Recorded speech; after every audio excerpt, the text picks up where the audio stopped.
Right, what we little bit of a diversion from what we've been looking at over the last couple of weeks. We want to focus on some Bible prophecy dealing with this little gentleman on the screen there. Particularly, we will get to look very closely at the movements of Russia as portrayed in the scriptures for us. But we want to focus on Daniel chapter 11 to use it as a springboard as we look at these things. And what we're going to see, I think, over the next couple of weeks is we're going to see some really exciting prophecies coming out of Daniel chapter 11. We're going to see some really detailed prophecy. Okay, we're going to have a quick look at some of that tonight. Not a great deal of look, but a little bit of a look to whet our appetites. But we're going to see some wonderful details coming out of the pages of Daniel chapter 11. So in essence, what we want to cover this evening is two things, two sessions. The first session we're going to deal with is an introduction to Daniel chapter 11. And in particular, what I would like to have a talk about is some of the critics, some of the things that people would say about the book of Daniel, and in particular about Daniel chapter 11. I want to challenge what some of these critics say. And then I want to have a look at a couple of verses within Daniel chapter 11, just to give us a little bit of a taste of what the chapter's all about.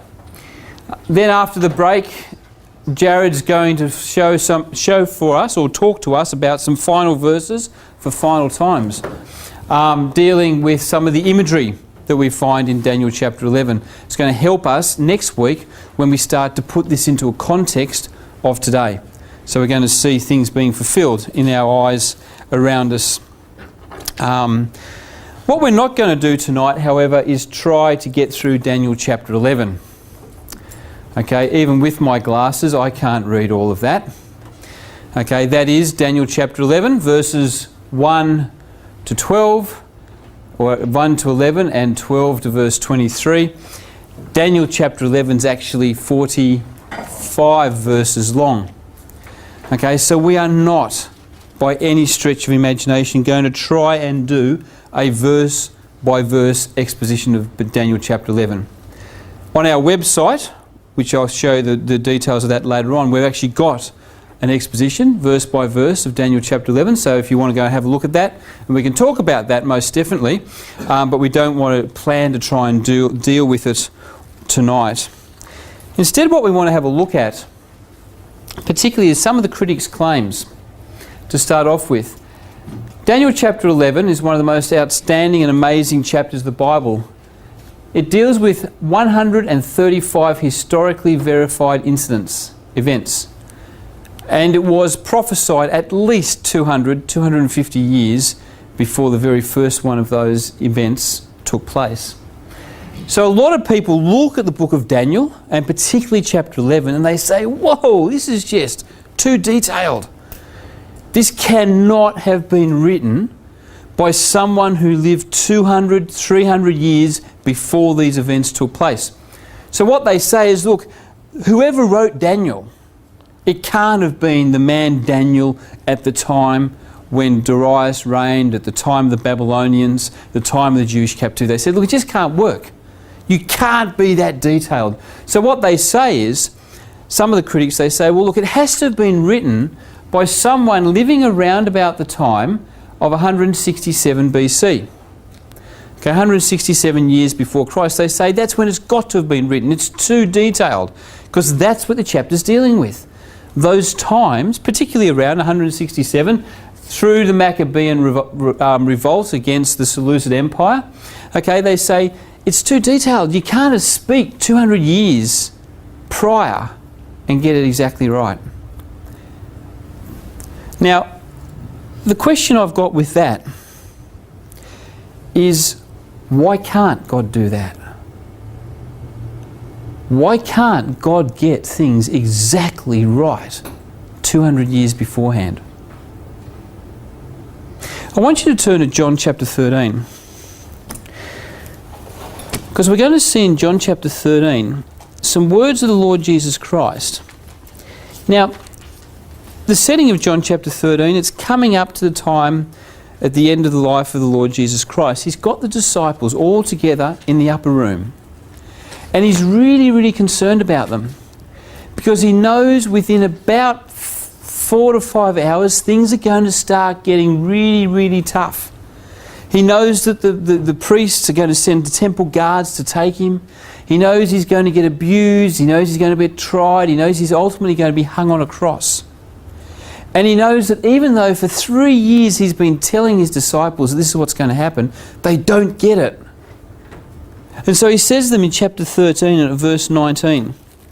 He says, "Now I tell you before it come, that when it come to pass ye may believe that I am he." So he's saying to them, I'm going to tell you all the things that are going to happen. I'm going to make sure that you hear the words that I'm saying. You might not understand it now, but when it comes to pass, you're going to sit back and you're going to go, oh wow, this man was the Son of God. He repeats himself in chapter 14 and verse 29, exactly the same words. He's saying, look, I'm going to tell you things that are going to come to pass, so when it happens, you're going to believe that I'm he, I'm the Son of God.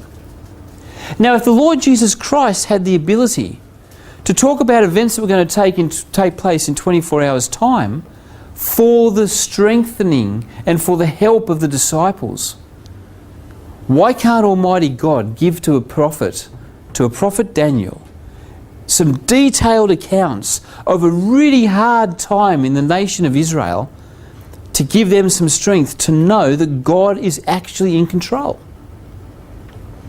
The answer to that is, for me, most definitely, of course God can do that. So let's go back to Daniel chapter 11.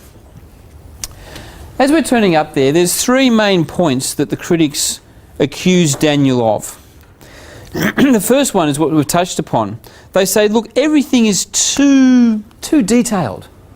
It's too minutely correct to have been recorded before the time. So they say, look, it's a prediction after the fact. I love that expression, a prediction after the fact. It's pretty easy to get it right then, isn't it? No hassle getting those ones right. So they say, look, that has to have been the case.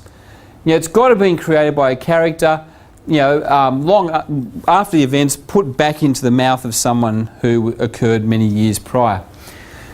They say, well, hang on, the language of the book of Daniel, and this is not particularly Daniel chapter 11, this is the whole book. They say, look, the language in book of Daniel contains several Greek and Persian words that really only appear later on in history, in the written history. Okay, and they say, well, hang on, out of all the book of Daniel, okay, and I think this is pretty earth-shattering stuff, out of all the book of Daniel, there's 17 words that are taken from the Persian language. There's 3 words from the Greek, and there's possibly one that was Egyptian.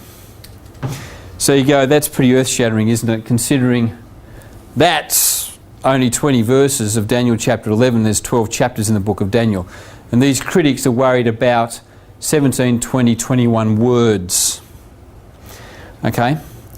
The really sad thing about it, now okay, you might say 17 words from the Persian language, okay, Daniel lived at the time of the Babylonians for 70 years, but then he was also around at the time of the Persians. So you go, okay, those 17 words Daniel might have come across.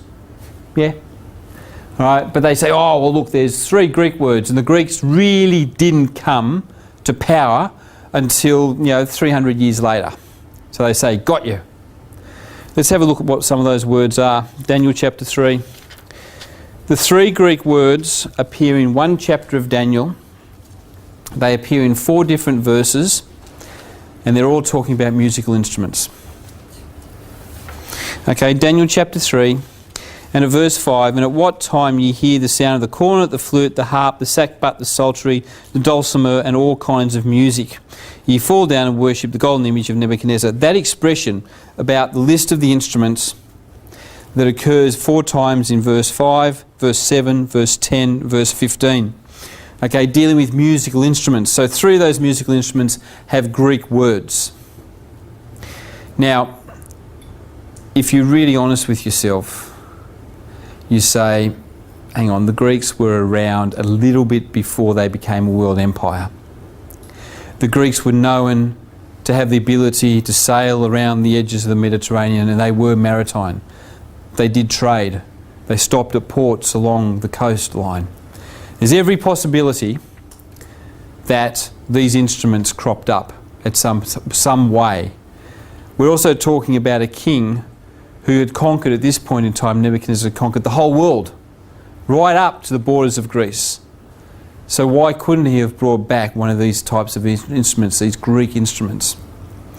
So, you know, the critics turn around and they say, oh, wow, this is pretty heavy stuff.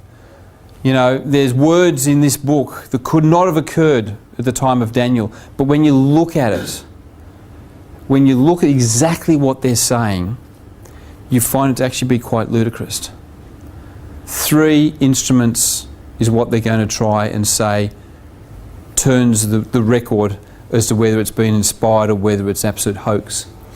The final one they say is the book is placed in the Hebrew canon among the writings before Ezra and Nehemiah instead of part of the prophets. So, you know, the Hebrew Bible, the Jewish Bible, is not in the same order as our one. It's slightly different. Okay?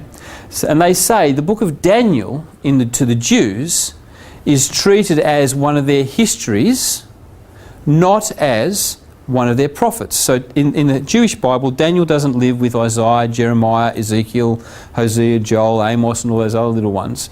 It sits with their history. So they go, well, it must be a history. And because they've put it between Esther and Nehemiah, which is the time of the Persians, they say, well, obviously it must have been written at that time. Now, the only challenge I've got to that is who determined what order these books were going to be put in? Was it God? Or was it the Jewish leaders at the time, religious leaders at the time? They're the ones that decided what order the books were going to be put in. They were the ones that said, oh, we're going to put that one. And why did they put that there? Why did they put Daniel between these ones? Because that's when part of it occurred. You know, so when you look at the claims, these great claims that absolutely try to discredit the book of Daniel, you go, wow, why can't God be really accurate? Musical instruments? Yeah, okay. And just simply because people say it's in the wrong place? So really what I just wanted to do with that is to just let us say, okay, let's look at the book of Daniel with a fresh set of eyes, and let's really look at Daniel chapter 11 with some more detailed, fresh eyes. Okay, Daniel chapter 11, 40 verses. We're not going to get through all of it by any stretch of the imagination. If you love history, Daniel chapter 11 is a great chapter. I love history, okay, but I'm not going to even attempt to try and get through all these verses tonight, okay. What I want to do though is I want to have a look at how we can place what it's actually talking about. How we as potentially uneducated people can sit back here and say, what is Daniel chapter 11? What's the time period that he's talking about? Okay, us with the help of Wikipedia. Okay, Daniel chapter 11, we read there, I also, in the first year of Darius the Mede, even I stood to confirm and to strengthen him. Okay, so Daniel's talking. He gives us a place and a time. He says, look, I'm standing to strengthen, to help the king of Persia, Darius the Mede. And he says, and now will I show thee the truth. Behold, there shall stand up yet 3 kings in Persia, and a 4th shall be far richer than they all. And by his strength, through his riches, he shall stir up all against the realm of Grecia. So, Daniel says, he says, look, there's Darius, there's 3 other kings. Okay, there's going to be 3 kings, and there's going to be a 4th one. And this 4th one is going to be really, really rich. He's going to have enough money in the coffers to stir up Grecia. He's going to get in the face of the Greeks. So you say, we've got a time frame. We know what he's talking about. He's very clear, isn't he? Now, people often get scared about Bible prophecy and they go, oh, can't work it out. You know, don't know what it's all talking about, don't know what the imagery is. What we're going to see over these next few weeks is imagery in the Bible is really, really simple. And Bible prophecy is generally pretty simple as well, because it's all there. The biggest challenge we've got is to not get worried about it. Just read it as it is. So you say, okay, Persia's going to have, according to Daniel, 1 king, 3 more kings, and then a 4th king. Okay, is that what happened? Now, how do we check that? Anyone here around in the time of Persians? Not even Auntie Shirley. Okay? So you know, okay, so what are we going to do? Today's wonderful world, we're going to look up Wikipedia. Now I personally, as a little personal comment, I really dislike Wikipedia. because Wikipedia is a a user content generated document. So anyone can jump onto Wikipedia and start writing stuff, okay? Now, so I thought I'm not going to go to Wikipedia tonight. Okay, so I went to Princeton Uni. I got their bit on Darius, their bit on the Kings of Persia, and there's a lovely little link there on their website, Princeton Uni website, that said here's the list of the kings of Persia, and guess where it took me? It took me to Wikipedia. So I went, oh, that's a bit scary. So anyway, here we have 3 kings. We've got Cyrus the Great, we've got Cambyses, 2 other gentlemen, and then Xerxes. Okay? So there we have 3 kings of Persia, the original one, 3 others, and then this one here, and we're going to read a bit more about him a bit later. Sorry it's a bit small, the text there, but at least we can go and you can go and prove it. You say, okay, that's great. We've got 1 king, 3 others, and a 4th one coming. So we've got 5 kings. Fantastic. Okay, what's the problem with that? Anyone got a problem with that? Anyone going to challenge me with what the Bible says concerning that information? How do I know they're the kings to talk about? Even more fundamental than that, how well do we all read our Bibles? I read the verse, and you all should have been clamouring for me and say, Travis, you're a hoax. It says in the Bible there's 4 kings, there's 5 there. Yeah, but it says I'm standing in front of the one of them, first one. Oh, yeah. He says, yet there's going to be 3 more. Very close, that was great. Going to be 3 more, then there's going to be a 4th. Come on, challenge me. Don't just sit there like and just accept everything we say. You've got to read the Bible. What does verse 1 say?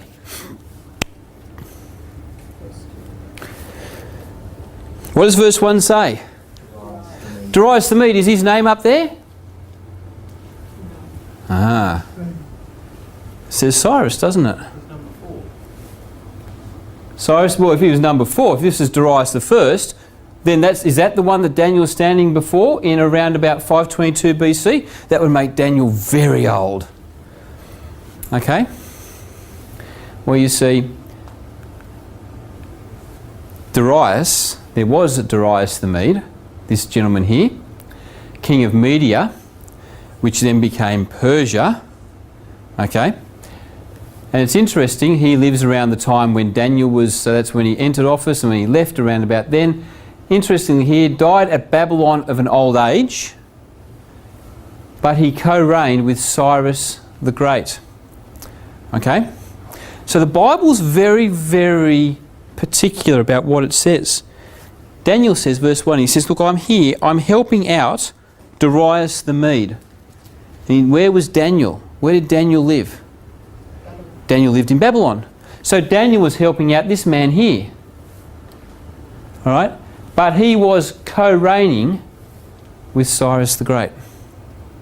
And he was a Persian, Cyrus the Great. So that's exactly what he says. He says there's going to be yet 3 kings in Persia. So you've got the one who was co-reigning with Darius the Mede, and then you've got, that's him, and then you've got 1, 2, 3 more, and then you come to Xerxes. Okay, so the Bible's actually really, really detailed. Okay, the Bible doesn't say, oh, there's going to be another 3 kings. When Daniel was talking to a Median, king of Media. Bible says, God says very clear, there's going to be 3 more kings in Persia. In addition to Cyrus the Great, who you're co-reigning with. Okay, and where was Daniel? Daniel was in Babylon. So was this person. Now, we might wonder why Daniel was having to strengthen him.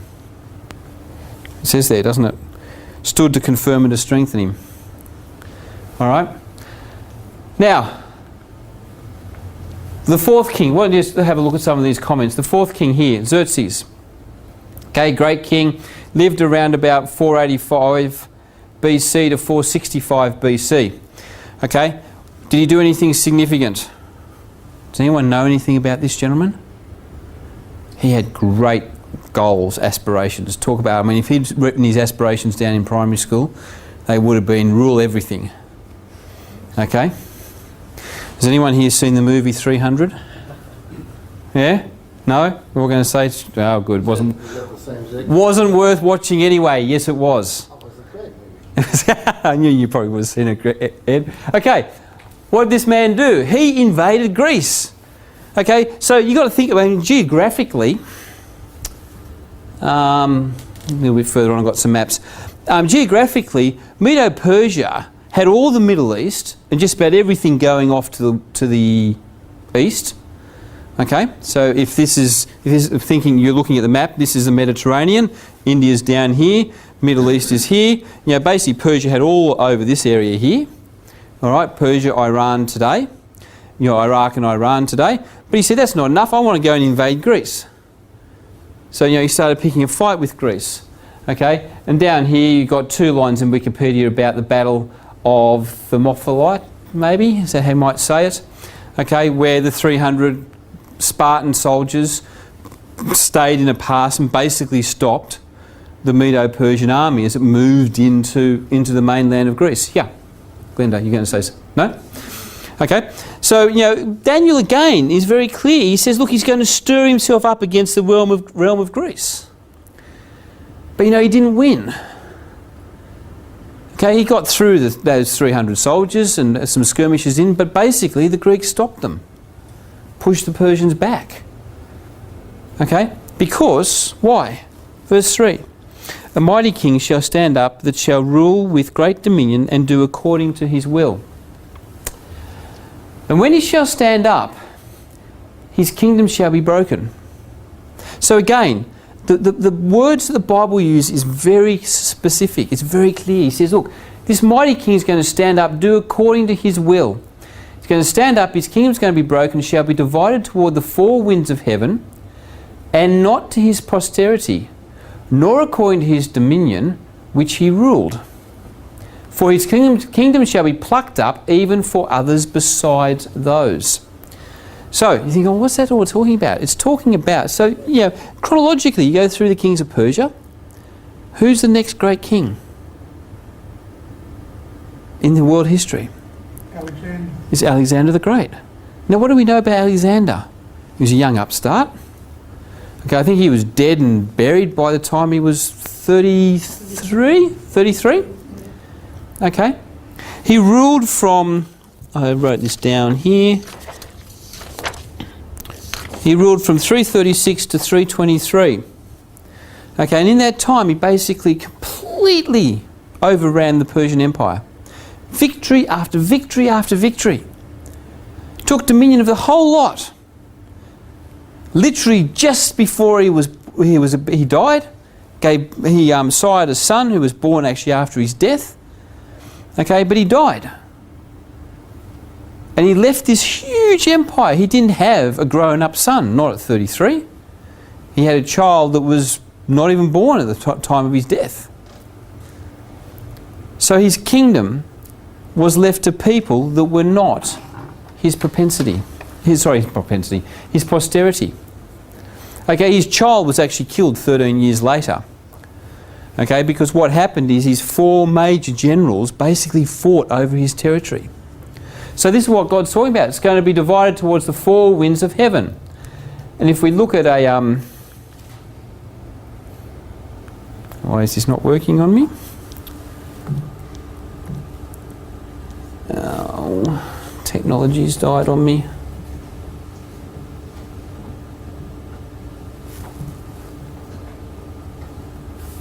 Yay. Okay. So over a period of time, by about 301 BC, these four gentlemen had basically the area of Alexander's empire all divided up. Okay? So, one area took this, the Seleucid Empire. The Ptolemies took this area down here. And these other two, a little bit in Macedonia and Greece, and this part of Thrace and Asia Minor, as it was called in those days.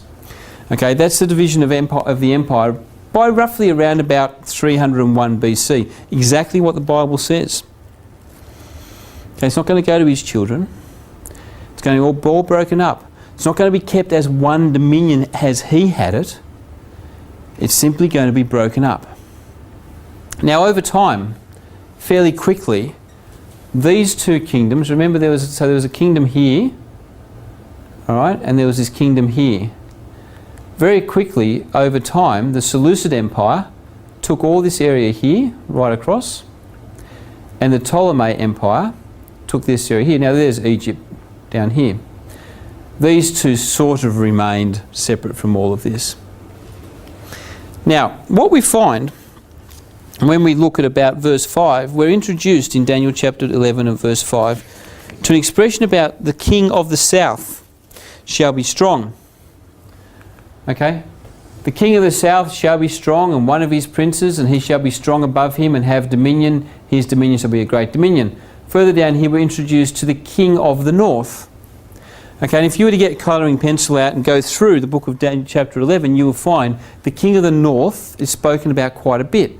The king of the south is spoken about quite a bit. And we read of these actions of these rulers basically as they attack each other over a period of time.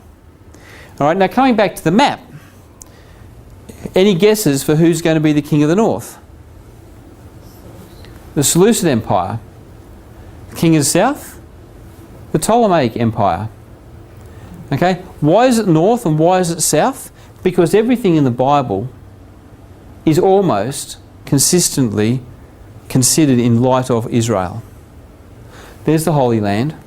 That's what it's all about. That's where God's eyes are continually.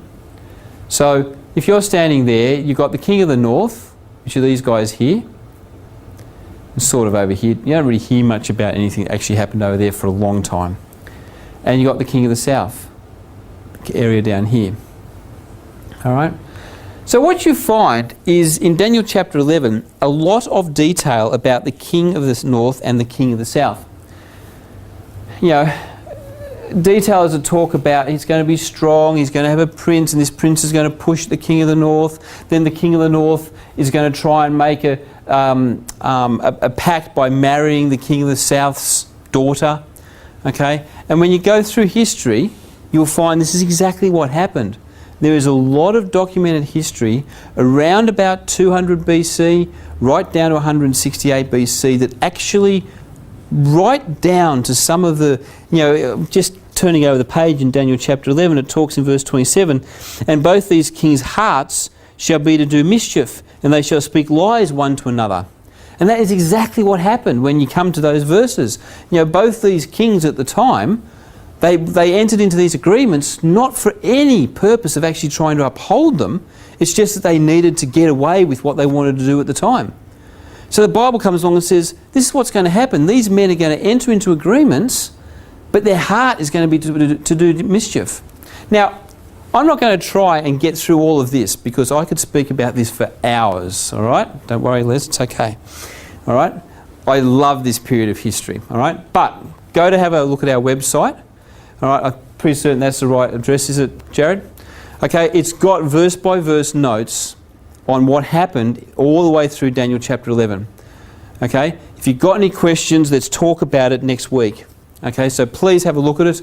Come back to us with any questions you might have. What I do want to jump through is I want to jump through to verse 29.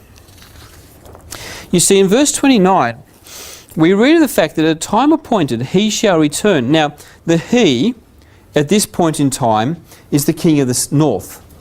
Okay, so you actually have to read through the whole chapter to get the king of the north, king of the south. Sometimes it's a he. Pretty straightforward. What, if you really want to be careful about it, is just sort of, you know, colour. The he's one colour if they're king of the north, the he's another colour if they're king of the south. I've gone for blue and yellow, only because that was probably the only colours in my drawer at the time. So, verse 29, at the time appointed he shall return and come towards the south. So the king of the north is going to come down. But it shall not be as the former or as the latter. All right? And for the ships of Shittim shall come against him, therefore he shall be grieved and shall return.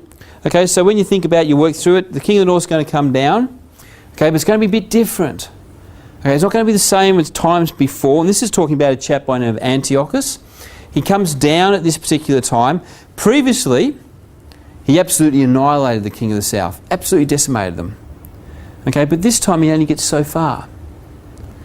Okay, he has to split his army because of a whole stack of detailed reasons, but because what happens, verse 30, it says, the ships of Shittim shall come against him, therefore he shall be grieved and return. Okay, it doesn't say that he's actually going to be beaten in a battle, because other times in Daniel chapter 11 it says, they shall be destroyed, that they will lose the battle basically. It says that he's going to be grieved.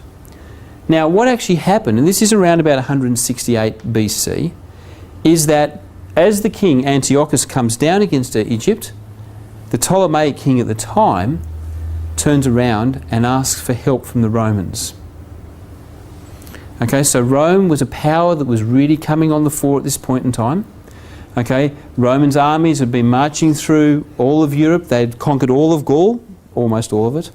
All right, they'd conquered the whole lot, and they were just itching to come across. Okay, and what grieved Antiochus is that he had an agreement with the Romans dealing with his northern kingdoms. Okay, so dealing with these areas up here, because he'd worked really hard to keep the Romans out. And so as he moves down in these verses to attack the Ptolemaic Empire, he comes down, he's got a big army, he's got everything set. He's going to absolutely annihilate them. And he's going to want, because he wants to put one of the Ptolemaic kings back on the throne who got deposed by two of his brothers. Okay, he wants to put a puppet king in. He gets there, he's got his army there. One part of his army around Memphis, the other part of his army is around Alexandria, and he gets this message from the Romans: stay out of it. And he's grieved because he knows he can't fight Rome that's mounted around here and this Ptolemaic Empire. So he goes, rats, beaten. Okay? And so he goes back. And in verse 29, read about the fact he has indignation against the Holy Covenant. Okay, so he goes back, and then from verses 30 through to verse 35, we read of this really complex period of time for the Jews, where some of the Jews were trying to side with Antiochus, some of them weren't. The Judas Maccabeus rose up and had this huge big fight. Okay, Antiochus tries to impose his will on the Jews, throw out their form of religion, which is what it talks about in these verses. He shall do, verse 32, and such shall do wickedly against the covenant, shall be corrupted by his flatteries. Okay, so he comes in, he's trying to take control. Okay, so what I'm trying to paint for you is this picture of a lot of detail. Okay, all in relationship to Israel, because that's what God's really interested in. He's interested in what's happening in Israel. But and why do I jump into this point here? Because from this verse onwards, you don't really hear about a designation about the king of the north or the king of the south. Instead, you start reading about the king.